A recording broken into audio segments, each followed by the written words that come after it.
토요일입니다. 엊그저께가 추석이죠.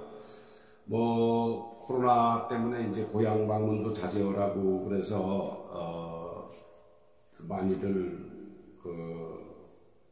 못 움직이시고 그랬을 텐데, 하여튼 뭐 이걸 계기로 해서 이제 우리 명절을 세는 풍속도 좀 바뀌고 그럴 것 같습니다.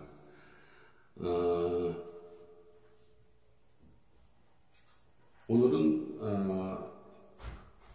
좌파의 대선 물구나무 서기 예상, 내후년 3월 9일인가요? 선거일이 예상됐는데, 그때 이제 좌파들이 어떤 재주를 튈지 저희가 한번 상상력이 닿는 대로 예상을 해보겠습니다. 이제 북과 박자 맞추던 인간이 이제 간첩 잡는 자리로 갔습니다.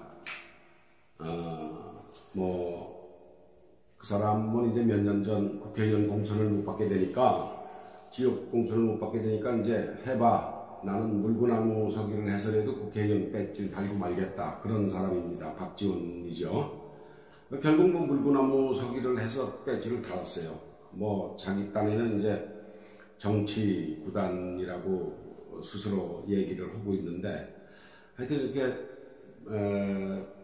김대중 대통령 시절에 비서실장도 하고 해가면서 4억 5천만 달러를 이북에 갖다 줬지 않습니까? 그런 사람이 이제 국가 정보를 총괄하는 정보원장을 하고 있으니까 참 무슨 짓을 할지 염려가 됩니다. 아마 모르면 몰라도 대통령은 그 정도 뻔뻔한 사람을 앉혀놔야 대통령 선거에 무슨 공을 세우더라도 이제 뭐 세워라 하고 갔다는 거죠. 그래서 그런 사람 석권, 또 이제 뭐 비서실장을 하던 사람도 특보로 앉히고 이렇게 했으니까, 이제 지금 모르면 몰라도 좌파들은 내후년 대통령 선거에 엄청난 계획을 세우고 있을 것 같습니다. 저희가 이제 어떤 간교한 또 꾀를 써서 할지 미리미리 좀 한 번씩 짚어보는 것도 아주 의미가 없진 않을 것 같습니다. 이 사람 새로 국가정보원장이 된 이 친구는 생긴 모습 그대로 아주 간교하고 이제 거짓말도 잘하고 얼굴도 두껍고 뭐 뻔뻔합니다. 몇 년 전 죽은 김일성이 옆에서 이제 성접대도 받고 잔뜩 덜미가 잡혀서 그때부터 이제 북의 꼭두각시가 됐다는 소문이 있는 바로 그 사람입니다. 그때 뭐 4억 5천만 달러인가를 줬죠. 그렇게 돈을 들고 왔으니까 김일성 입장에서 무슨 접대를 안 했겠어요? 예쁜 여자 방에 넣어주고 뭐 했겠죠. 나중에 이제 협박용으로 쓰려고 다 비밀리에 사진도 찍고 녹음도 하고 했겠죠. 뭐 덜미가 잡혀도 단단히 잡혀 있을 거라고 짐작이 갑니다. 이런 소문 아닌 소문이 나라의 격을 생각해서라도 그저 소문이기만을 간절히 바랍니다만은 참 어떻게 염려를 안 할 수가 없습니다. 이 사람 다녀오고 나서 벌써 10여 년 전 얘기입니다만, 목사들, 신부들이 이제 이북에 우르르 다녀왔잖아요. 그쪽에 이제 애도 만들어 놨고 그랬다는 이제 민망한 소문도 그냥 들려오고 그러는데, 그냥 소문으로만 듣기에는 찜찜합니다, 사실. 송직자들이 그렇게까지 했겠냐 하고 순진한 생각을 하긴 합니다만, 서울시장 박원순 같은 그런 사람이 일으킨 사건을 보고는 이제 안 믿을 수도 없고 좀 만족이 떨어집니다.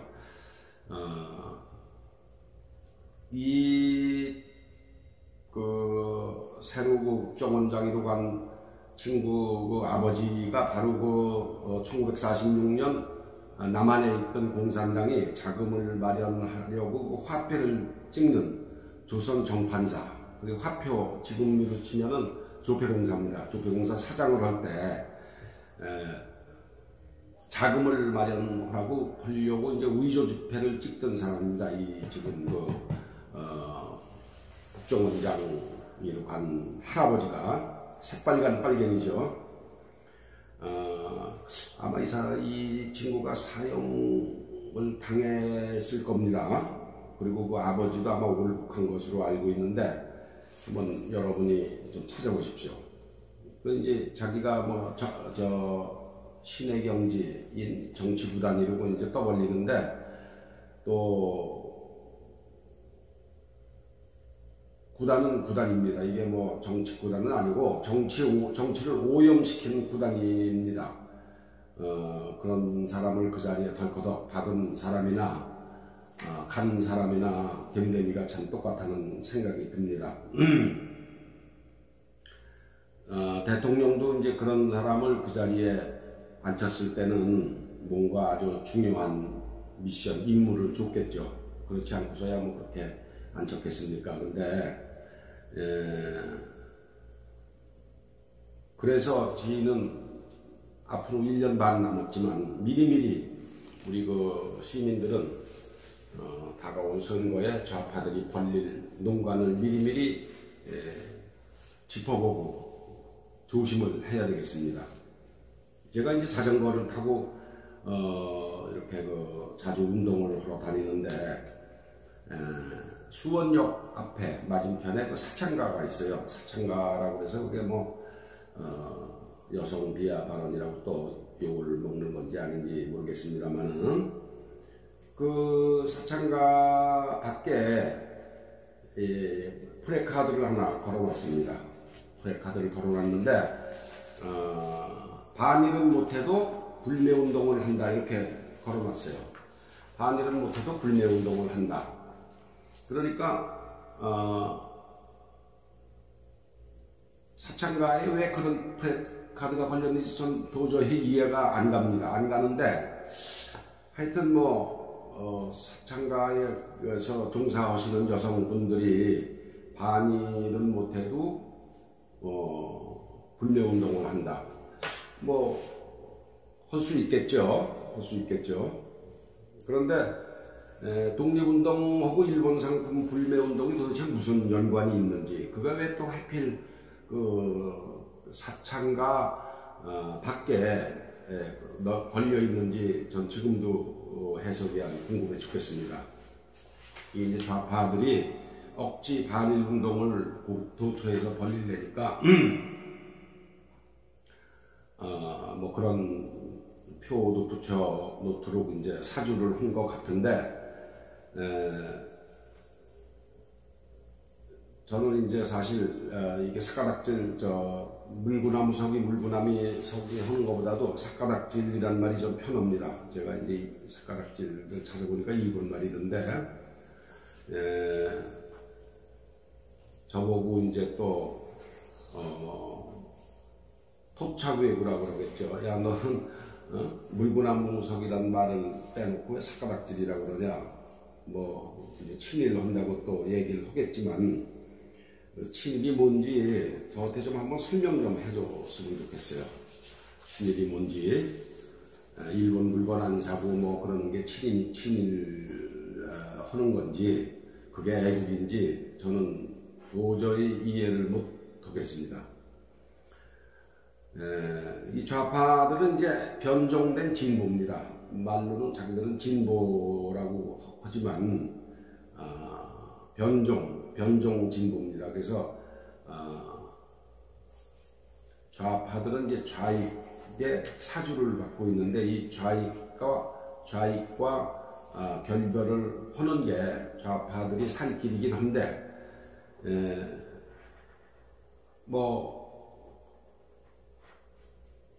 결코 이제 그럴 것 같지 않아요. 그래서 그 좌파들이 얼굴 두껍게 모든 짓을 저희들이 한번 살펴보면서 내년 말부터 시작될 대통령 선거에 어떤 그 흉악한 계획을 세우고 있는지, 하여튼 이 친구들은 자기 쪽에서 대통령만 일단 한번 만들어내면은 그 다음에야 뭐 절대다수 국회도 있고 그러니까 공수처도 있고 또 권력 나팔수 노릇하는 방송, 신문도 있고 경찰, 검찰도 이미 손아귀에 잡혀있다고 생각을 하기 때문에 일단 대통령을 자기 편에서 만들어내는데 온갖 그걸 다 쓸 것 같습니다.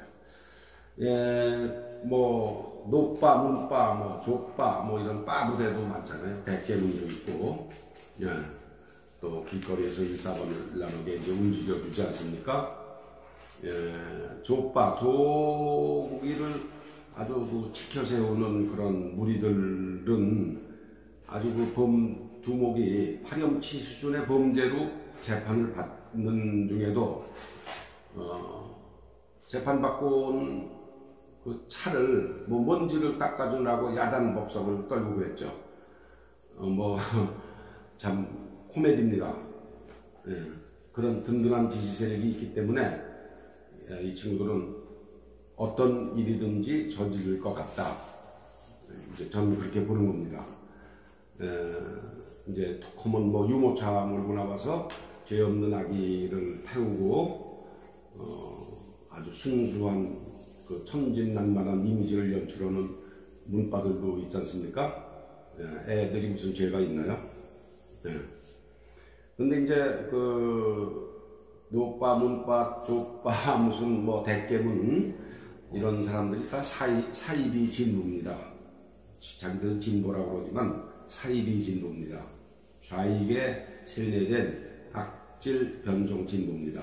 저는 이 사이비 진보를 좌파라고 부르겠습니다. 진보가 아닌 좌파. 그래서 그 건전한 진보가 100이라고 그러면은 사이비 진보는 40. 그 사이비 진보 40을 컨트롤하고 있는 게 아주 극소수의 좌익입니다. 좌익, 공산주의자라고 보면 되겠죠. 사이비 진보 좌파의 그 뇌수는 좌익입니다. 뇌수. 이 좌파들은 뭐가 옳고 그런 걸 몰라요. 그러니까 좌익들이 시키는 대로 합니다. 좌익들이 시키는 대로. 그러니까 자기들은 판단을 못하는 거예요, 이게. 이 좌익이 좌파에게 이론적인 틀을 제공하고 투쟁 방법을 가르칩니다. 아주 섬뜩한 구호도 뇌에 주입시키죠. 뭐 미국산 쇠고기 수입 파동 때 어린 자녀를 그 유모차에 태우고 나와서 뇌송송 구멍 닫고 기억하십니까? 또 촛불 시위 때는 어땠습니까? 그러니까 진보를 좌차하는 좌파는 뭣도 모르고 좌익의 농간에 놀아나는 꼭두각시예요. 자기들이 속고 있다는 걸 모릅니다. 생각을 안 하기 때문에 몰라요. 그런데 좌익은 공산주의자입니다. 공산사회주의자. 아주 이 친구들은 목적을 위해서는 수단과 방법을 안 가리는 아주 철저한 그건데 자기들은 이제 서구 사회주의, 서구의 민주적 사회주의를 가리켜서 사회주의자라고 합니다. 자기들은. 그런데 이 사람들이 얘기하는 사회주의라고 하는 것은 서구 민주주의에서 얘기하는 그런 사회주의가 아니고, 말하자면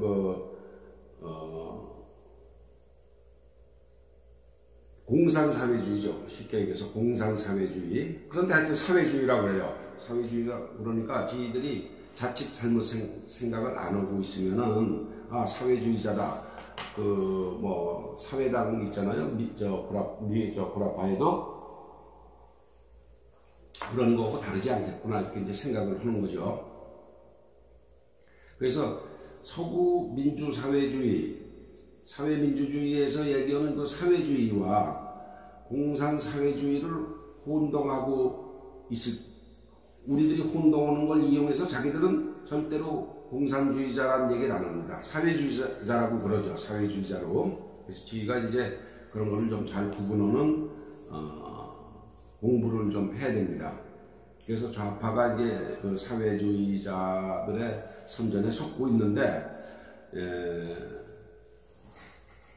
뭐 북한 그 노동당에도 선전부가 있지 않습니까? 선전부. 중국 공산당에도 선동부가 있습니다. 이 사람들은 선전이 참 중요하다고 생각을 해요. 선전이 참 중요하다고.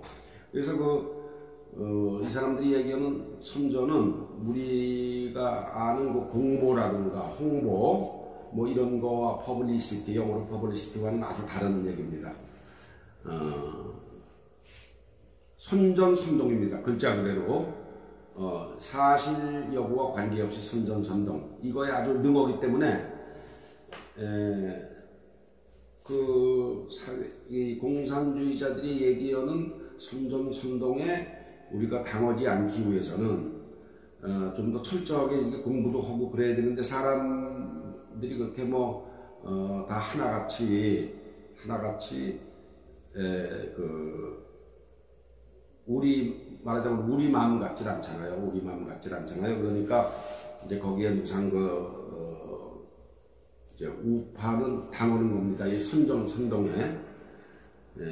보세요. 이제 중공에서 하루 전 세계에서 하루 30만 명이 코로나로 확진되고 있는데, 중공은 이미 자기네 14억 인구는 한 명도 안 생기고 있다.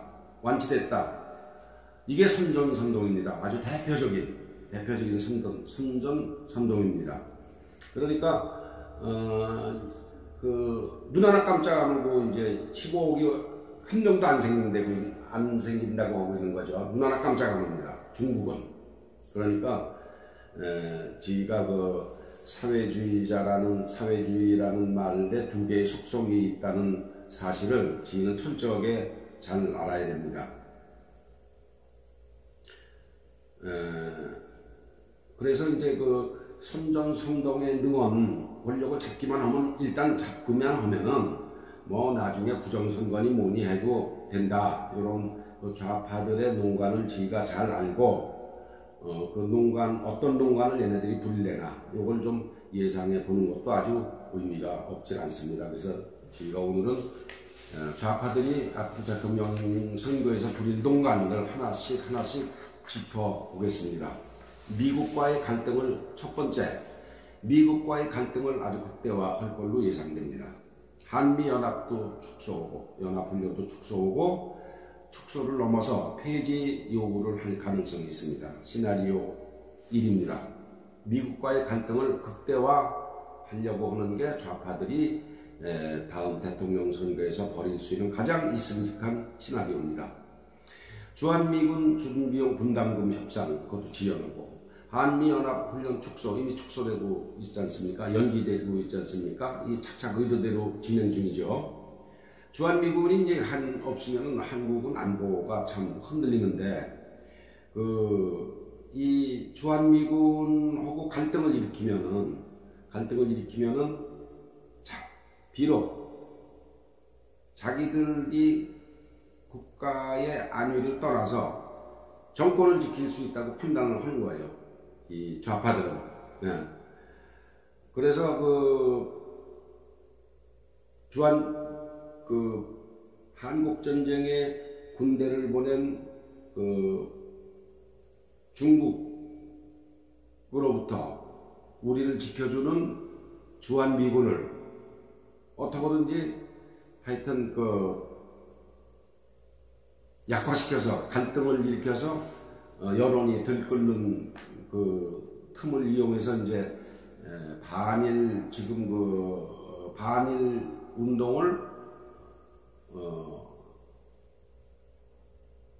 반미로까지 대통령 선거에 이용을 하려고 하는 그런 의도를 저희가 조심해야 됩니다. 철저하게 경계를 해야 됩니다.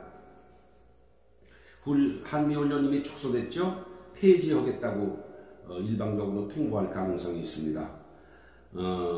이제 주한미군이 중국 공산당 정권에 대항하는 세계 필수 전력이기 때문에 미 정부가 반발을 했죠. 그 다음에 이제 그럼으로써 한미 간에 심각한 갈등이 일어날 거예요. 그렇게 되면은. 근데 이제 거기서 반미 시위가 벌어지고 아주 국론 분열이 일어날 텐데 좌파는 그걸 표결집, 여론 보도에 교묘하게 또 이용할 겁니다. 그러니까 주한 미국과의 갈등을 극대화하는 좌파의 전략을 지휘가 미리 조심을 해야 되겠다. 그런 말씀을 드립니다. 그 다음에 이제 십몇 년 전에 일어난 그 미순이 효순이 그 동두천에서 장갑차 미군 훈련 중에 치여 죽은 미순이 효순이 사건 같은 사건이 한 건만 더 일어나면은 이거는 뭐 아주 참 생명이 생명이 하나 잃었다 안 잃었다를 떠나서 굉장히 좋은 찬스죠. 그래서 그런 사건이 일어나더라도 안 일어나야 되겠지만 혹시 일어나더라도 우리가 다시 미순 교순 그런 불행한 일에 휘말려서 쓸데없는 공론을 분열시키는 그런 일은 없어야 되겠다. 그래서 그런 사건이 한 건이라도 더 일어나기만 하면은 뭐 일부러 일으키지는 않겠지만 한 건이 더 일어나기만 하면은 자기들의 목적 달성을 위해서 얼마든지 기획하고 실행할 능력이 있다고 봅니다. 그래서 효순 미선 사건 같은 거는 일어나서 안 되겠지만 혹시 그런 사건이 일어나더라도 지휘가 이 좌파들의 그런 손전에 넘어가지 말고 냉철하게 대처를 해야 되겠다. 안 일어나면 제일 좋죠. 그 다음에 이제 지휘가 생각할 수 있는 게 미국이 이제 1년에 한 2차례 항공모함이 부산에 입항을 합니다. 그러면 미 군항 입항을 거절하는 그런 것도 이 정부가 능히 할 수 있는 정부다. 이 항공모함이 바다에서 4개월, 5개월 작전을 하면은 반드시 항구에 들려서 보급도 받고, 그러기 위해서는 오키나와도 들리고 일본의 사세보도 들리지만 부산에도 1년에 2차례씩 들리잖아요. 근데 야 이제 오지 마라. 그러면 어떻게 되겠습니까? 그러니까 자연히 이제 아주 큰 한미 간의 갈등이 생기는 거죠. 좌파들은 하여튼 무슨 방법이든지 그런 식의 능히 그런 선전을 할 수 있는 그런 아주 꾀가 있는 거예요. 저희가 있는 거죠. 그래서 우리가 그런 것도 대비를 해야 되고, 무슨 핑계를 내든 항모나 함에 입항을 거절하면은 주한미군이 심각한 작전상 차질을 빚으니까 입항금지가 양국 간 심각한 갈등으로 비화하고 선거에 유리하게 이용될 수도 있다. 하여튼 미군하고의 온갖 갈등을 유발할 겁니다. 그 다음에 이제 주미 한국 대사를 소환한다거나, 미국에 나가 있는 대사를 소환하거나, 한국에 나와 있는 대사에 대해서 비토를 한다거나 해서 상상하기 힘든 일이지만 파장이 아주 굉장히 크죠. 그런 상대국 대사를 비우호적 인사로 지정해서 본국으로 데려가라.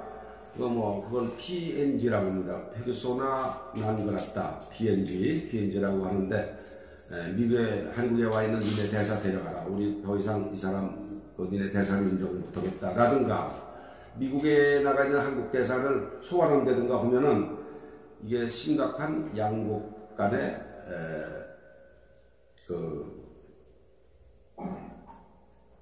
문제가 생깁니다. 굉장히 큰 갈등이 생기죠. 사실상 단교에 준하는 행동인데, 이런 행동도 좌파는 서슴지 않고 할 수도 있는 정권이다. 이런 준비를 지휘가 알고 있어야 됩니다. 한번 이런 사건이 불거지면 이제 해결하는데 굉장히 오랜 시간이 걸리죠. 수단과 방법을 가리지 않는 좌파한테는 선거에 활용할 충분한 매력이 있습니다. 내년 10월쯤 뭐 한국에 와 있는 미국 대사를 소환을 하든가 미국에 나가 있는 한국 대사를 소환한다든가 이렇게 해서 외교적 갈등을 일으켜서 4, 5개월 후로 다가오는 선거에 활용할 수 있습니다. 좌파들은 우리가 충분히 경각심을 가져야 합니다. 또 미국이 지금 이제 중국하고 무역 분쟁을 하고 있는데 본격적으로 엇박자를 놓을 가능성도 있습니다. 문재인 정권이 이제 친중 행보를 볼 때 충분히 예견할 수 있는 사안입니다. 그러니까 우리가 중국하고 대결하는데 우리는 니네 편에 못 쓰겠다. 우리는 중국 편에 쓰겠다. 뭐 이렇게 해서 이제 문제를 잡을 수가 있죠. 근데 이제 11월 미국 대통령 선거 결과가 어떻게 나오느냐에 따라서 상황이 바뀔 수 있습니다. 지금 트럼프도 코로나 확진을 받아서 14일 동안 사람도 못 만나고 선거운동도 못하게 되어 있습니다. 지금 부인하고 같이. 그래서 미국의 대통령 선거 결과가 어떻게 나올지 모르겠지만 하여튼 우리 정부로서는 시진핑의 바지자락을 이제 어떻게든 잡아야 되겠다. 그런 일념이 없어지지 않는 한 미국과 중국의 무역전쟁을 중국 편에 섬으로써 미국과 엇박자를 놓을 수 있다. 저는 이렇게 보고 있습니다. 한미동맹 중요성은 좌파들의 그 정권 재창출에 비하면 전혀 중요하지 않습니다. 재집권을 해야 온갖 거론되는 비리도 덮을 수 있기 때문입니다. 그렇게 해야만 줄줄이 법정에서는 참혹한 꼴을 면할 수가 있기 때문입니다. 대한민국을 태어나서는 안 될 나라로 인식하고 있는 저들에게 한미동맹은 목구멍에 가십니다. 회기만 되면은 국가 내놓고 한 손을 잡을 수가 있고 평화라는 미용으로 얼마든지 국민을 속일 수가 있습니다. 당장은 이제 국민적 저항 때문에 계속 군부를 떼고 있는 거죠. 우리가 계속 좌파들의 움직임을 일거수일투족을 가지고 감시를 해야 하는 이유입니다. 선거 불과 1년 6개월밖에 안 남았습니다. 내년 하반기가 되면 본격적인 대통령 선거로 들었을 텐데 그때 좌파들이 내놓을 온갖 수단을 저희가 미리부터 경계심을 갖고 대처를 해야 될 것 같습니다. 다음에 또 계속해서 두 번째 다음 주 토요일 날 말씀을 드리겠습니다.